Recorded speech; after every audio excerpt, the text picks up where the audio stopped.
Hi guys, so following on from my C-section video, I've had a couple of requests asking me to talk about my recovery following the C-section. I thought it would be good to share with you kind of how it went and what happened after I brought Bells home.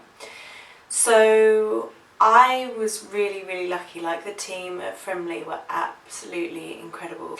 The nurses couldn't do enough for us. They were absolutely amazing. They were on hand for everything that I needed to make sure that Bells was comfortable and that I was being given help. I was probably a little bit too eager to get home. So I remember, like, the first day asking if I could go home. They were like, no, you need to stay in tonight. So but I just wanted to be home with Dickie. I wanted it to be the three of us, for us to start our lives together.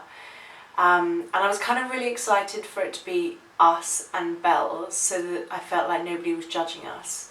I wanted to kind of figure it out between us without any eyes, but I guess, hopefully, I think that's quite normal. So yeah, it was an emergency C-section. I had, as with any C-section, quite a few stitches, quite heavy bleeding, that kind of thing. But I was okay. I was given morphine, and I was actually given a week's worth of morphine supply to bring home, which was amazing. And it was actually quite good because I felt okay when I was in hospital. It was actually when I got home and the drug started to wear off that I started to feel quite sore. So I had Bells on the Thursday. I managed to come home with her on the Friday afternoon, which, looking back, was possibly a little bit brave, but I just wanted to be at home.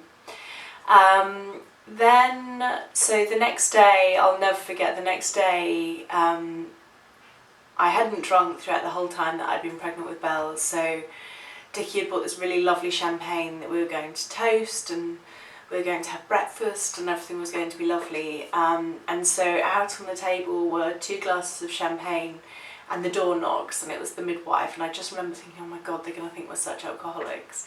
But they came to check that Bells was okay, that she was feeding well. I was really lucky.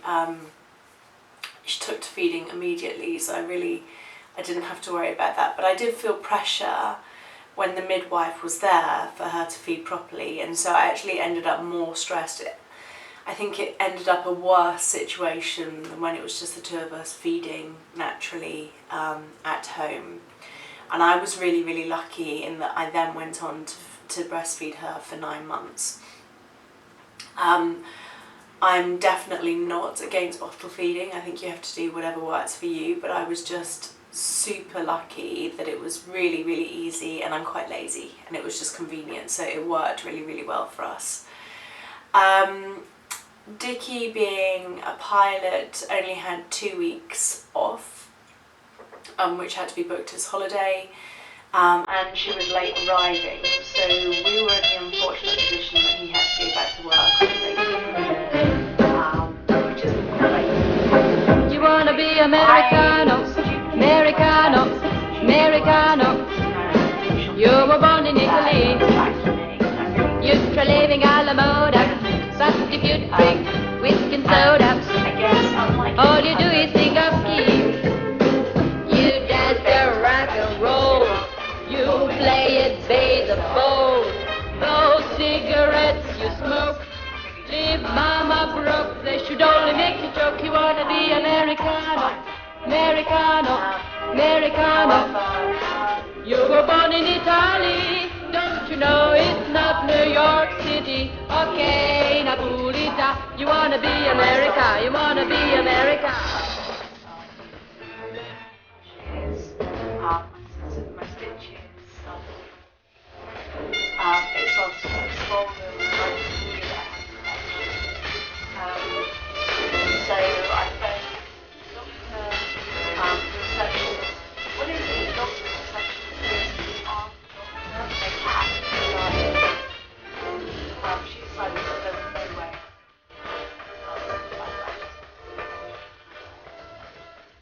So thankfully,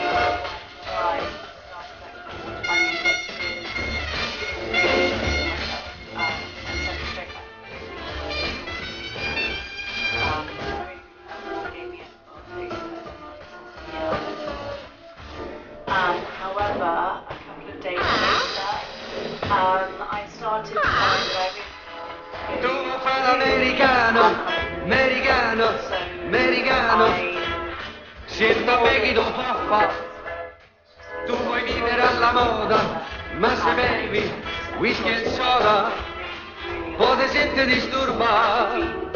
Tu avallo rock and roll, tu gioca a baseball, ma è sorte e pecca a me.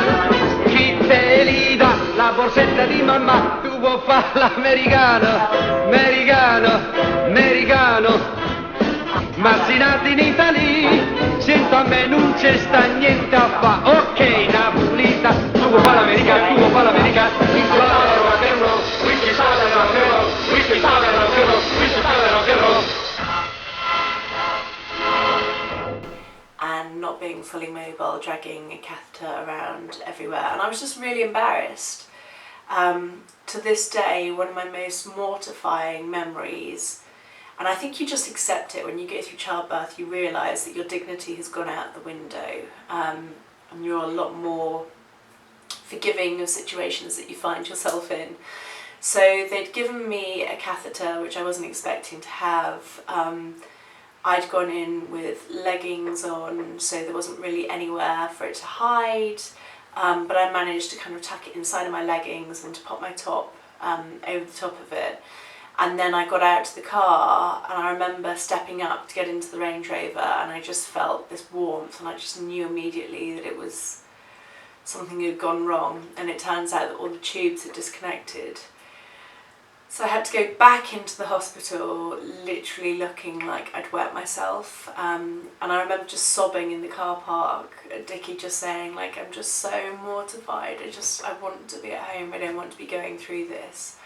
But I went back in, they sorted everything out, and a couple of days of having the catheter at home, everything resolved itself. So, but no, I was really, really lucky. I had a really speedy recovery. I had a slight swelling around the stitches. They thought that I had given myself a hernia, but it just turns out they pulled some of the stitches a little bit too tight. But with time that's completely resolved, and you can barely see anything now. Like if I were to wear a bikini, you wouldn't have any clue. So yeah, it's definitely, I mean, I had no choice about the C-section. It kind of happened because it was a matter of life or death for Bells. So of course, there was absolutely not a shed of doubt in my mind that this was going to happen. And I kind of look at the scar as if that's a story, like that's part of Belle's birth. But I definitely think had I known that I was going to have a C-section, I would have worried about it beforehand.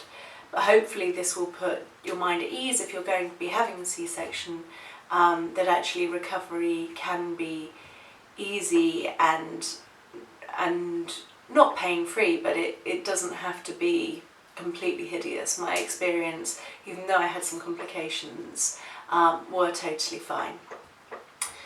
So I'd love to hear from you if you too have had a C-section, or if you're thinking about having one, if you're going for a natural birth.